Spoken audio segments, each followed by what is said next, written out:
Pria gendut ini memiliki klon yang tak terhitung jumlahnya. Kemampuan yang dilatih oleh setiap klonnya akan diumpan balik ke tubuh aslinya. Bagaimana rasanya menjadi yang terkuat di dunia hanya dengan berbaring? Suatu hari di tahun 2023, portal dan monster yang tak terhitung jumlahnya tiba-tiba muncul di langit. Hal ini menyebabkan lebih dari setengah populasi dunia meninggal. Karena negara sangat membutuhkan orang-orang berbakat untuk melawan invasi monster. Sebuah proyek yang disebut Rencana Kebangkitan dimulai. Tujuannya adalah untuk memungkinkan lebih banyak warga sipil mencapai kebangkitan. Dan karakter utama kita, Jong Sang-woo, cukup beruntung terpilih untuk berpartisipasi dalam upacara kebangkitan.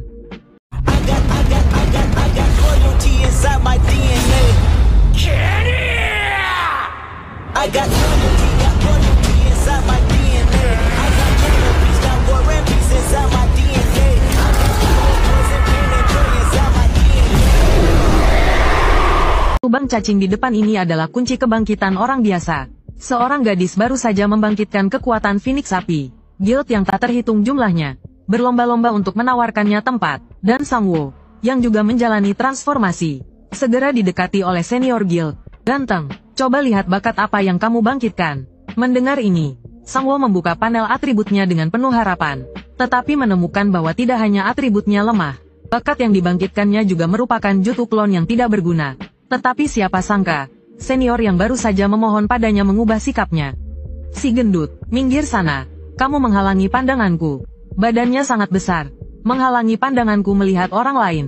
Merasakan kerasnya kenyataan, Sang-woo pulang ke rumah dan dengan enggan membuka skillnya. Mana mengalir terus-menerus di dalam tubuh Sang-woo. Saat Sang-woo berteriak, keluarlah. Seberkas cahaya melintas dari tubuhnya. Seorang anak laki-laki yang identik dengan Sang-woo muncul entah dari mana. Melihat klon yang telanjang di depannya, suasana menjadi canggung. Sang-woo buru-buru mencarikan pakaian untuknya. Untuk menguji kesetiaan klonnya, Sang-woo menyuruhnya untuk jongkok dan berdiri berulang kali.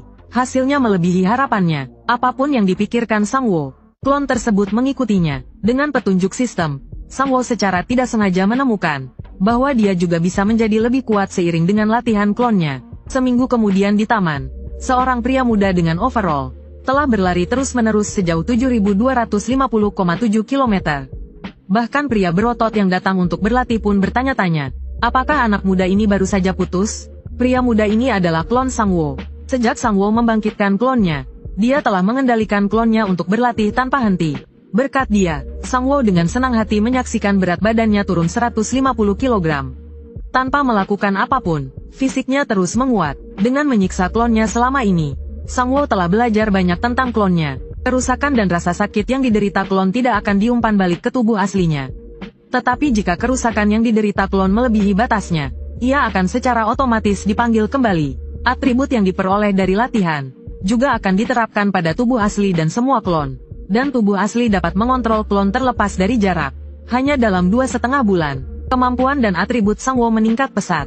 Namun, saat Sang-woo mulai membayangkan kehidupan yang lebih baik di masa depan, sebuah tagihan tiba-tiba dikirim ke ponselnya, karena pengeluarannya yang tidak terkendali akhir-akhir ini. Jika dia tidak segera mencari uang, dia benar-benar akan mati kelaparan. Memikirkan hal ini, Sang-woo bergegas mencari pekerjaan.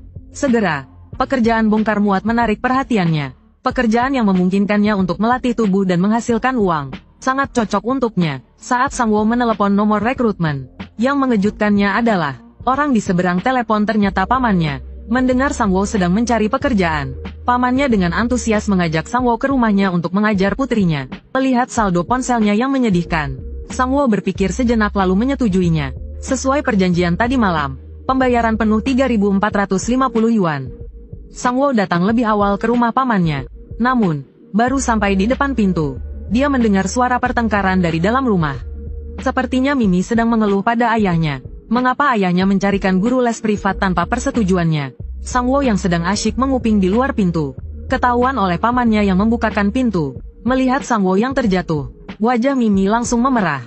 Dalam percakapan selanjutnya, Mimi berubah dari sikapnya yang manja dan keras kepala. Dengan wajah memerah, dia bergumam, "Kenapa tidak hujan ya?" Paman dan bibinya yang berada di samping juga terlihat senang.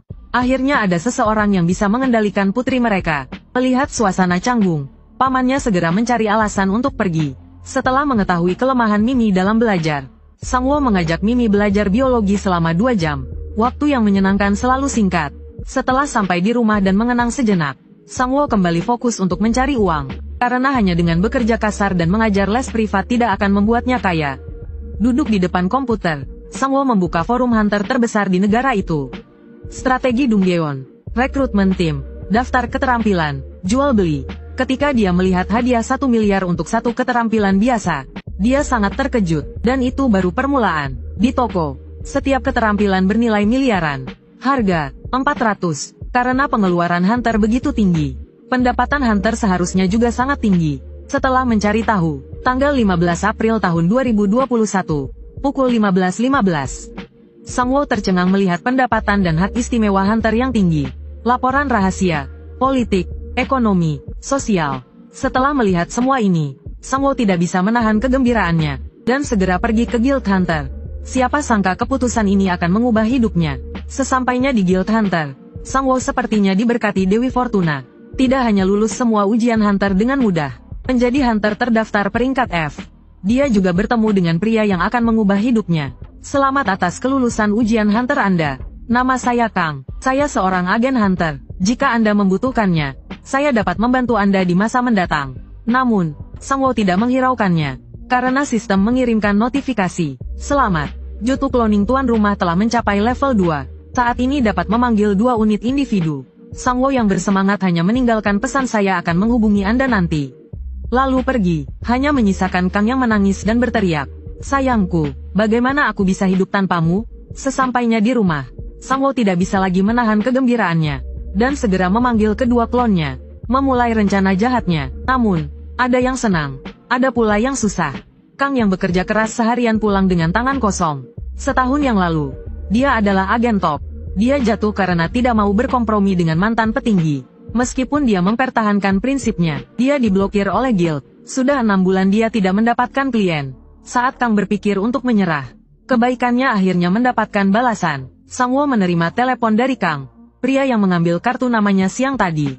Mereka berdua segera bertemu di sebuah kafe. Dalam percakapan mereka, Kang mengetahui kalau Sang Wo memiliki keahlian cloning tingkat F. Tetapi bukannya meremehkan, Kang malah memberikan saran dan rekomendasi. Rekomendasi pertama adalah tempat berburu slime. Meskipun monster itu mengeluarkan cairan asam dan gas beracun saat mati, asalkan memakai pakaian pelindung dan masker gas, tidak akan ada bahaya dalam waktu singkat. Rekomendasi kedua adalah tempat berburu kelinci bertanduk. Dengan perlindungan dinding, berburu di sana cukup aman. Namun, kekurangannya adalah kelinci bertanduk sangat lincah dan cukup sulit diburu. Selanjutnya adalah tempat berburu tikus raksasa. Mendengar itu, Sang Wo memotong ucapan Kang. Tempat yang Anda rekomendasikan semuanya bagus. Dan saya juga puas dengan bagi hasil penjualan peralatan. Dengan agen setulus Anda, saya bersedia menandatangani kontrak. Mendengar itu, Kang langsung bertanya, tempat berburu mana yang ingin dituju Sang Wo terlebih dahulu. Namun tiba-tiba, sebuah tangan menahan kontrak tersebut. Tidak perlu repot, maksud saya kedua tempat itu bagus adalah, saya ingin berburu di kedua tempat secara bersamaan. Melihat 2 orang yang identik di hadapannya, Kang menjadi bingung. Karena baik dari catatan kemampuan khusus, maupun orang-orang dengan kemampuan cloning yang pernah ia temui, keahlian mereka semuanya terlihat keren. Tetapi memiliki satu kelemahan fatal. Cloningan mereka hanyalah ilusi. Itulah mengapa keahlian cloning hanya dinilai tingkat F. Dan dalam tim, cloningan hanya bisa digunakan sebagai umpan untuk memancing monster. Sejauh ini, Sang Wo adalah satu-satunya orang yang dapat memanggil cloningan. Melihat Sang Wo yang sedang minum kopi, Kang sangat terkejut. Aku benar-benar bertemu dengan anak jenius 1/1 miliar. Melihat Kang yang bersemangat, Sang Wo mengajukan pertanyaan. Apakah ia bisa memasuki tempat berburu yang berbeda secara bersamaan? Kang dengan semangat mengatakan, hal seperti ini belum pernah terjadi sebelumnya. Tetapi ia bisa mengajukan permohonan khusus untuk Sang Wo. Mereka kemudian berjanji untuk bertemu 2 hari lagi. 2 hari kemudian, Kang dengan tidak sabar membawa Sang Wo ke guild pemburu. Karena kasusnya yang khusus, Sang Wo harus menandatangani setumpuk perjanjian kerahasiaan. Padahal orang lain hanya perlu menandatangani 1 lembar. Setelah susah payah menyelesaikan pengisian formulir, Sang Wo didesak oleh peneliti yang bersemangat memanggil cloningannya. Dengan kilatan cahaya, pengambilan data identitas selesai. Profesor tua itu dengan penuh minat mengamati cloningan di hadapannya. Melihat tatapan mesum si kakek yang semakin menjadi-jadi, Sang Wo segera menarik cloningannya dan kabur dari tempat itu. Di sebuah pusat kebugaran, seorang pemuda telah berlatih selama 2,5 hari tanpa makan dan minum. Meskipun darah membasahi kain pembalut tangannya, ia tidak mengeluh sedikit pun, hingga ia menerima sebuah panggilan telepon.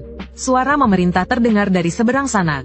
Nomor 1, kembalilah, ada pekerjaan. Di tempat berburu slime, cairan beracun berceceran di mana-mana. Sang Wo, yang baru saja menyelesaikan tugas pengumpulan, keluar sambil terus mengeluh betapa melelahkannya pekerjaan itu. Kang memberitahu Sang Wo bahwa jika berlatih di sini, setiap hari harus memakai baju pelindung tebal ini.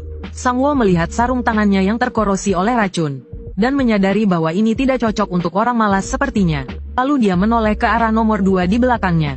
Pekerjaan yang melelahkan dan berbahaya seperti ini kuserahkan padamu gelombang nomor 2 gelombang.